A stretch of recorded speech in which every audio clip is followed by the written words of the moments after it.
ரித்தி, இந்த தேர்தலிலே பல ஹிட்ஸ் அண்ட் மிஸ்ஸஸ் எல்லாம் நடந்திருக்கிறது. 2026 தேர்தலில் பல ஹிட் அண்ட் மிஸ்ஸஸ் நடந்திருக்கு. சாதனையும் நடந்திருக்கிறது, வேதனையும் நடந்திருக்கிறது. தற்போது நம்மிடம் பல வரைகலைகள், அதாவது இன்ஃபோகிராபிக்ஸ் என்று அழைக்கப்படுகின்ற வகையிலே தகவல் வரைகலைகள் நம்மிடம் இருக்கின்றன. ஒன்றன் பின் ஒன்றாக பார்க்கலாம். முதலில் நாம் பார்ப்பது மிக முக்கியமான ஒன்று, அதாவது தாவேகா எந்தெந்த இடங்களில் எந்தெந்த மண்டலங்களில் எப்படி வென்றிருக்கிறது என்பதை காட்டும் முழு வரைபடம் இது. இந்த வரைகலை இன்ஃபோகிராபிக்ஸ், இதுல நீங்கள் பார்க்கலாம் எந்தெந்த மண்டல, அதாவது முதலில் பகுதி ரீதியாக தாவேகா வென்ற இடங்கள். தாவேகா எந்த இடங்கள், அதாவது பெருநகரங்களிலே திமுக கடந்த 3 தான் வென்று, கடந்த முறை 29 இடங்களை வென்ற திமுக இந்த முறை 3. அதிமுக 0, கடந்த முறை 3 இடங்கள் தற்போது 0. தாவேகா பொறுத்தவரை 32 இடங்கள் பெருநகரங்களில் தான் மிகப்பெரிய வெற்றி. 32 இடங்கள், 46%, 46.5% வாக்குகளை பெற்றிருக்கிறது பெருநகரங்கள். சென்னை, கோவை, மதுரை போன்ற பெருநகரங்கள். அடுத்ததாக நகரங்கள், பெருநகருக்கு அடுத்த வகையில் இருக்கின்ற நகரங்கள். இதிலே திமுக 8, கடந்த முறை 27 இடங்கள் வென்ற திமுக இந்த முறை வெறும் 8 இடங்கள் தான். அதிமுக கடந்த முறை 16 இடங்கள், இந்த முறை வெறும் 6 இடங்கள். தாவேகா 29 இடங்கள். நீங்கள் பார்க்கலாம், பெருநகரம் நகர்ப்புறம் இந்த இரண்டையும் சேர்த்தாலேயே தாவேகாவின் அளவு என்பது கிட்டத்தட்ட 61 இடங்கள். 61 இடங்கள் இந்த பெருநகரங்கள் நகரங்களில் மட்டுமே தாவேகா வென்றிருக்கிறது. சதவீதமும் 40% தாண்டுகிறது, இரண்டையும் சேர்த்து சராசரி பார்க்கும்பொழுது. அடுத்ததாக மிதமான கிராமப்புறம் பேரூராட்சி பகுதிகள்.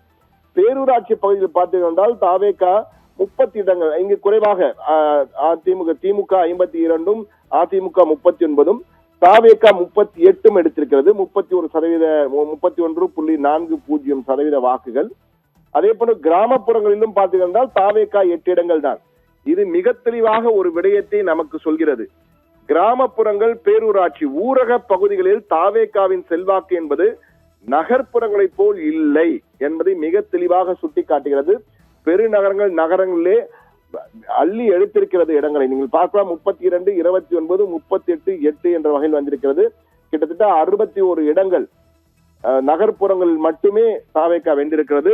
கிராமப்புறங்கள் என்று பார்த்தால் 46 இடங்களை தான் வென்றிருக்கிறார்கள். எனவே நகர்ப்புற கட்சியாக தற்போது மிகப்பெரிய அளவுக்கு பிரம்மாண்ட விஸ்வரூப வெற்றியை பெற்றிருக்கிறது தாவேகா என்று பார்க்கிறோம். அதே போன்று மண்டல வாரியாக தற்போது நகரத்திலே அதிக செல்வாக்கு இருக்கிறது என்று தெரிந்து கொண்ட நாம், அடுத்தது மண்டல வாரியாக எப்படி தாவேகா வாக்கு சதவீதத்தை இருக்கிறது, எத்தனை இடங்களை வென்றிருக்கிறது பார்க்கலாம். மத்திய மண்டலம் என்று பார்த்தால் 21 இடம், கடந்த முறை திமுக 21 வென்றிருக்கிறது, இந்த முறை 21, கடந்த முறையை விட 16 இடங்கள் குறைவு. அதிமுக வெறும் 8 இடங்கள், தாவேகா 12. சென்னை மண்டலம் பாருங்கள் எந்த அளவுக்கு, இந்த KTCC 32 இடங்களை வென்றிருக்கிறது. திமுக கடந்த முறை 36 இடங்களை வென்றது, இந்த முறை வெறும் 2 இடங்கள் தான். அதிமுக கடந்த முறை 5 இடங்களில் வென்றது, இந்த முறை வெறும் 3 இடங்கள் தான். தாவேகா பார்த்தீர்கள் என்றால் 32 இடங்கள், 45.21% வாக்குகளுடன் 32 இடங்களை பெற்றிருக்கிறது சென்னை மண்டலத்திலே தாவேகா என்பது மிக முக்கியமாக பார்க்க வேண்டியிருக்கிறது. அதே போல வடக்கு மண்டலத்திலே 11 இடங்களை பெற்றிருக்கிறது. தெற்கு மண்டலம் இதுவும் மிகப்பெரிய அளவுக்கு கை கொடுத்திருக்கிறது. கடந்த முறை தெற்கு மண்டலத்திலே 40 இடங்களை வென்றது திமுக, ஆனால் இந்த முறை வெறும் 28 தான். அதிமுக 18 இடங்கள், இந்த முறை வெறும் 5. தாவேகா முதல் தேர்தலில் 25 இடங்களை பெற்றிருக்கிறது. மேற்கு மண்டலம் கொங்கு மண்டலத்திலும் அதுதான் மிக முக்கியமாக பார்க்க வேண்டியிருக்கிறது. கொங்கு மண்டலத்திலே மிகப்பெரிய அளவுக்கு ஒரு தாக்கத்தை தாவேகா ஏற்படுத்தியிருக்கிறது கூற வேண்டும். திமுக கடந்த முறை 16 இடங்கள், இந்த முறை 9 தான். அதிமுக கடந்த முறை 41 இடங்கள், இந்த முறை வெறும் 21 இடங்களை தான் வென்றிருக்கிறது. தாவேகா முதல் தேர்தலிலேயே மேற்கு மண்டலத்திலே 27 இடங்களை வென்றிருக்கிறது என்று பார்க்கும்போது தாவேகாவின் தாக்கம் அந்த மேற்கு மண்டலம், அதாவது கொங்கு மண்டலத்திலே மிகப்பெரிய அளவுக்கு இருந்திருக்கு. தெற்கிலும் அதே போன்ற அந்த வலிமையான ஒரு கட்சியாக, நகர்ப்புற கட்சியாக அது மிகப்பெரிய அளவுக்கு மிளிர்ந்திருக்கிறது என்றுதான் கூற வேண்டும். தெற்கு மண்டலத்தில், மேற்கு மண்டலத்திலும், சென்னை மண்டலத்திலும் மிகப்பெரிய அளவுக்கு தாக்கத்தை ஏற்படுத்தியிருக்கிறது என்பதை நம்மால் அறிய முடிகிறது.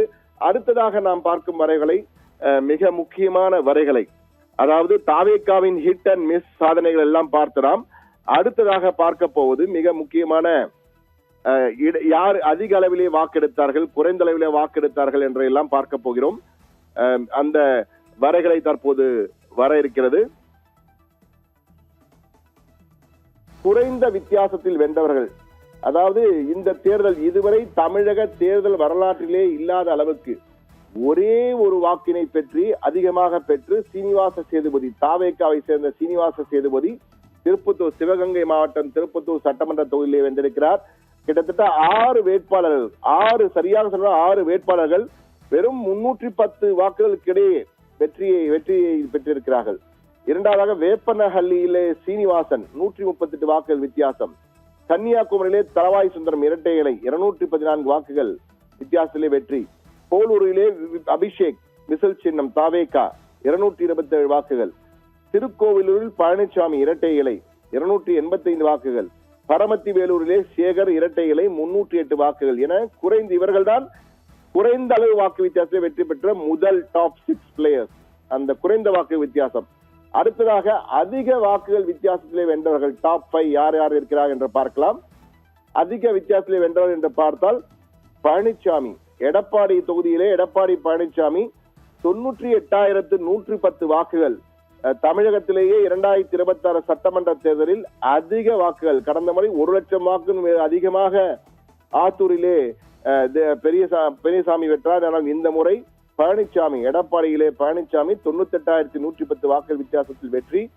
சோழிங்கநல்லூரிலே விசில் சின்னத்தின் சரவணன் 96,370 வாக்குகள். அதே போன்று மாதவரத்திலே விசில் சின்னத்தின் விஜய் பிரபு 94,985 வாக்குகள். ஆவடியிலே விசில் சின்னத்தின் ரமேஷ்குமார் 76,311. சேலம் மேற்கிலே லக்ஷ்மணன் விசில் சின்னம் தாவேகா 74,867 வாக்குகள். விசில் சின்னம் இந்த அளவுக்கு வாக்குகளை பெறும்போது நீங்கள் தெரிந்திருக்கலாம் எந்த அளவுக்கு அதனுடைய தாக்கம் பாசிட்டிவான தாக்கமாக எதிரொலித்திருக்கு என்பதை நம்மால் காண முடிகிறது. இது போன்ற அதிக வித்தியாசத்தை பார்த்தால் அடுத்த வரைகளை நாம் பார்க்கலாம். 5வதாக நாம் பார்க்க போகும் இந்த வரைகளையும் மிக முக்கியமான தகவலை கொண்டது. அதாவது இந்த தேர்தலிலே 11 அரசியல் கட்சிகளின் தலைவர்கள் தோல்வியை அடைந்திருக்கிறார்கள். தமிழக சட்டசபை தேர்தலிலே பல கட்சிகளின் தலைவர்கள் தோல்வியை தழுவியிருக்கிறார்கள். இதில் 11 கட்சி நாம் பட்டியலிட்டிருக்கிறோம். திமுக தலைவர் ஸ்டாலின், பாஜக மாநில தலைவர் நயினார் நாகேந்திரன்,